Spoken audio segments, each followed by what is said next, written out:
మనము పళ్ళు నుంచి కింది వరకు సైజ్ తీసుకుంటాం కదా. సో సైజ్ తీసుకున్న తర్వాత ఫస్ట్ పెట్టే ఫిల్ ఏదైతే ఉందో అది కొంచెం పెద్దగా ఉండాలి, మిగిలినవన్నీ చిన్నగా ఉండాలి. అంటే ఎగ్జాంపుల్ ఇప్పుడు ఇది ఒక 5 ఇంచెస్ తీసుకున్నాము అంటే లోపల ఉండేటివన్నీ 3 ఇంచెస్ వరకే ఉండాలి.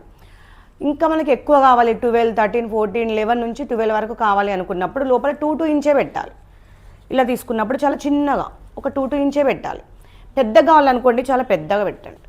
కొంతమంది ఏజ్ వాళ్ళు ఉంటారు కదా, అలాంటి వాళ్ళకి పెద్దగా కావాలన్నప్పుడు 6-7 ఇంచెస్ వరకు ఉంటుంది. యంగ్స్టర్స్ ఉన్నారు, వాళ్ళకు చాలా ప్లీట్స్ కావాలి 11, 12, 13 అలా కావాలి అన్నప్పుడు మాత్రం మీరు స్టార్టింగ్ ఫస్ట్ది 4 ఇంచెస్ అలా తీసుకోండి, మిగిలినవన్నీ 2 ఇంచెసే తీసుకోవాలి. ఇక్కడ మనం ఎంత చిన్నగా తీసుకుంటే ఇక్కడ అన్ని ఫిల్స్ ఎక్కువగా వస్తాయి. అర్థమైందా? అంతేగాని మీరు ఇష్టం ఉన్నట్టు పెట్టేసి 10 వచ్చినాయి, 5 వచ్చినాయి, 3 వచ్చినాయి, 6 వచ్చినాయి అలా కాదు. చూసుకోండి, ఇలా కౌంట్ చేసుకోండి ఎన్ని వస్తున్నాయి అని. మనకు ఎన్ని అవసరం ఉన్నాయో దాన్ని బట్టి పెట్టండి. ఎక్కువ కావాలనుకుంటే మాత్రం 2 ఇంచెస్ అలా తీసుకోండి, మీడియం కావాలనుకుంటే 3 ఇంచెస్.